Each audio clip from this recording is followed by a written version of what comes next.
ఆ విధంగా మనకు స్వాతంత్రం వచ్చిన తర్వాత కూడా అన్ని విశ్వవిద్యాలయాల్లో విద్యార్థులందరూ వచ్చి వారికి సరైన మెస్ ఉండాలని, హాస్టల్ వసతి ఉండాలని, మంచి పాఠం చెప్పే ప్రొఫెసర్లు ఉండాలని, పరిశోధన చేయడానికి వాళ్ళకి ఫెలోషిప్లు ఉండాలని, ఇవి మాత్రమే కాకుండా సమాజంలో జరిగే రకరకాల ఉద్యమాలు ఉంటాయి కదా. ఎందుకంటే విద్యార్థులు అంటే వయస్సు 20 ఏళ్ల నుంచి 30 ఏళ్ల మధ్యన ఉండే వాళ్ళు యూనివర్సిటీకి వస్తారు.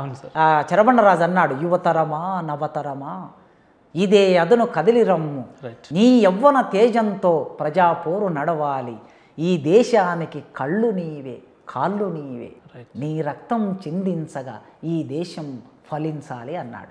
అంటే యువతరం ఎంత వాళ్ళు నిండు యవ్వనంతో ఉంటారు కనుక దేశాన్ని మార్చగలుగుతారు, వాళ్ళు చరిత్రను మార్చగలుగుతారు. ఆ మార్చే క్రమంలో సమాజంలో జరిగే ప్రతి పోరాటాన్ని వాళ్ళు ఆహ్వానం చేసుకుంటారు, చేసుకొని విముక్తి కోసం పోరాటం చేస్తారు.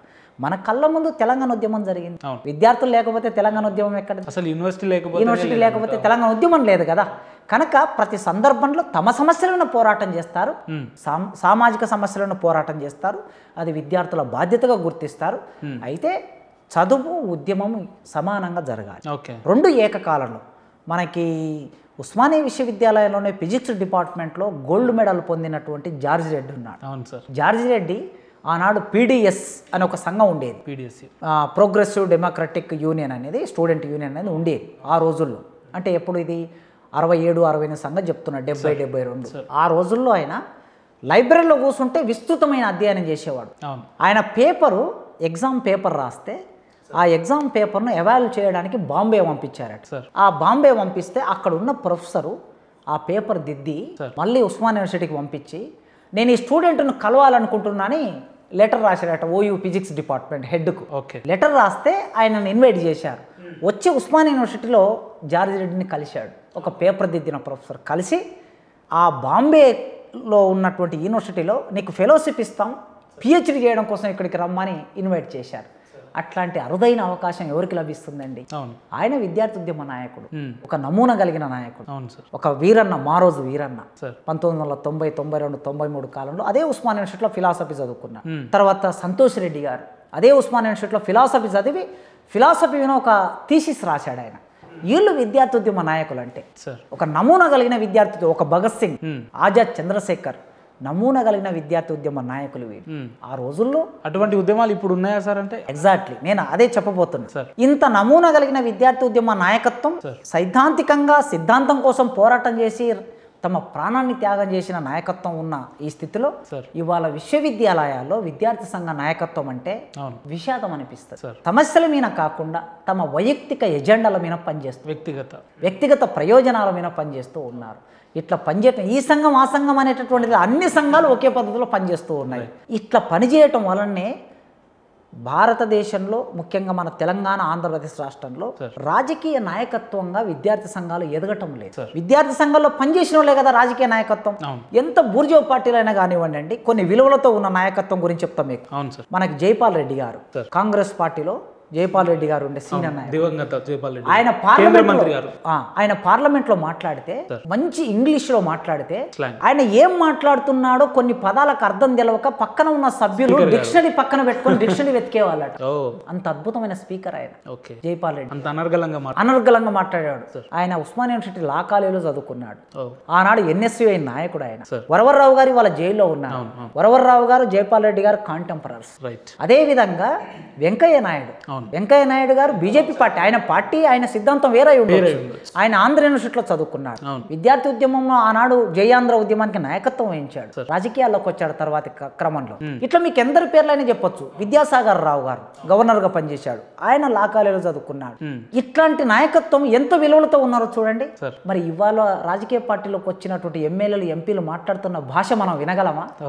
అంటే వీళ్ళు డబ్బులతో వస్తున్నారు, ఉద్యమాల నుంచి రావటం లేదు.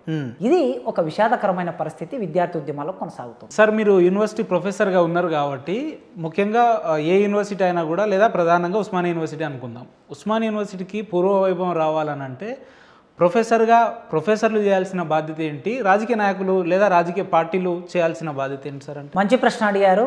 దీని గురించి 20 ఏళ్లుగా నేను ఉస్మానియా యూనివర్సిటీలో ఒక టీచర్గా, అంతకుముందు 10 ఏళ్లుగా విద్యార్థిగా, విద్యార్థి ఉద్యమ నాయకుడిగా పనిచేశాను. అంటే 30 ఏళ్ళు నాకు అనుభవం ఉంది దా. అవును అవును సార్. 30 ఏళ్ళ ఈ అనుభవంలో ఉత్తాన పతనాలను చూశాను నేను. శ్రీశ్రీ అన్నాడు, నిప్పులు చిమ్ముకుంటూ నింగికి నీ వెగిసిపోతే ఓకే. నిబిడి ఆశ్చర్యంతో వాళ్ళు, నెత్తురు కక్కుకుంటూ నేలకు నీవు రాలిపోతే తిరిగి నిబిడి ఆశ్చర్యంతో వాళ్ళే అన్నారు. ఓకే. ఉస్మానియా విశ్వవిద్యాలయం యొక్క గొప్ప స్థితిని చూశాను నేను, సార్. పతన స్థితిని కూడా చూశాను. పతన స్థితిని చూసారా? చూస్తున్నా, ఇప్పుడు చూస్తున్నా. ఉందా ఆ రకమైన పరిస్థితులు ఉందా? పతనం అయిపోయింది, ఆల్మోస్ట్ పతనం అయిపోయింది. ఓకే. ఈ పతన స్థితిని చూస్తున్నప్పుడు భయం అవుతుంది, బాధ అనిపిస్తుంది. ఎందుకంటే ఉస్మానియా విశ్వవిద్యాలయం లేకపోతే మాలాంటి అట్టడుగు వర్గాల్లో ఎక్కడనో నల్లమల్ల అడవుల్లో పుట్టి పెరిగిన మాకు ఈ జ్ఞానం, మీతో ఇవాళ మాట్లాడగలిగే జ్ఞానం, ఇవాళ ఈ సమాజంలో ఈ కాస్త గుర్తింపు ఉంది అంటే ఆ ఉస్మానియా యూనివర్సిటీ, ఆ నిజాం కాలేజీ లేకపోతే నాకు ఈ జ్ఞానం లేదు. నాకు చదువునిచ్చింది, నాకు షెల్టర్ని ఇచ్చింది, నాకు జ్ఞానాన్ని ఇచ్చింది, నాకు ఉద్యోగం కూడా ఇచ్చింది. ఇవాళ ఇంత జీతం తీసుకుంటున్నా నేను. అట్లాంటి యూనివర్సిటీలో మరి నేను చదువుకుంటే మాత్రమే కాదు కదా, నా తర్వాతి తరాలు చదువుకోవాలి కదా.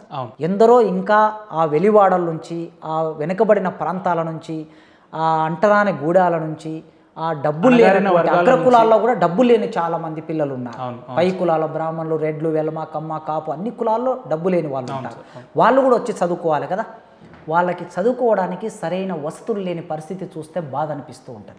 ఎందుకంటే 1268 పోస్టులు 1970-80ల కాలంలో గవర్నమెంట్ శాంక్షన్ పోస్టులు అవి.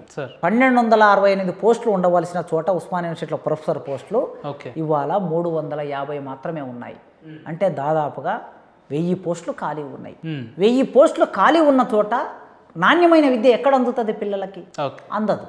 అదేవిధంగా ఉస్మానియా యూనివర్సిటీలో ఆనాడు ఉన్న హాస్టళ్ళకి, ఈనాడు ఉన్న హాస్టళ్ళకి, ఆనాడు 4000 మంది, మేము చదువుకున్న రోజుల్లో మొత్తం యూనివర్సిటీలో 4000 మంది ఉంటే ఇవాళ 20-25 మంది ఉన్నారు. వాళ్ళకు తగిన హాస్టల్ వసతి లేదు. ఇప్పుడు బాత్రూమ్లో ఒక బిల్డింగ్ కట్టామంటే, ఒక హాస్టల్ బిల్డింగ్ కడితే 200 మంది కెపాసిటీకి హాస్టల్ బిల్డింగ్ కడతాం, 200 మందికి బాత్రూమ్లు కడతాం. అదే 200 మంది ఉండవలసిన 400 మంది ఉంటే బాత్రూమ్లు ఎట్లా సరిపోతాయండి? కనుక ఆ యూనివర్సిటీలో సరిపోయిన ల్యాబులు లేవు, పాఠం చెప్పే ప్రొఫెసర్లు లేవు, అదేవిధంగా మౌలిక వసతులు లేవు, స్కాలర్షిప్లు సరిగ్గా రావటం లేదు, బడ్జెట్ లేదు. ఒకప్పుడు యూనివర్సిటీకి ప్రతి సంవత్సరం 500 కోట్లు బడ్జెట్ వచ్చేది. ఇప్పుడు జీతాలకు మాత్రమే బడ్జెట్ ఇస్తున్నారు తప్ప మిగతా ఇతరత్ర సౌకర్యాలు ఇవ్వడానికి బడ్జెట్ ఇవ్వటం లేదు గవర్నమెంట్. ఈ స్థితి అంతా చూస్తే ఉస్మానియా విశ్వవిద్యాలయం పతనావస్థకు వెళుతుంది అని అనిపిస్తూ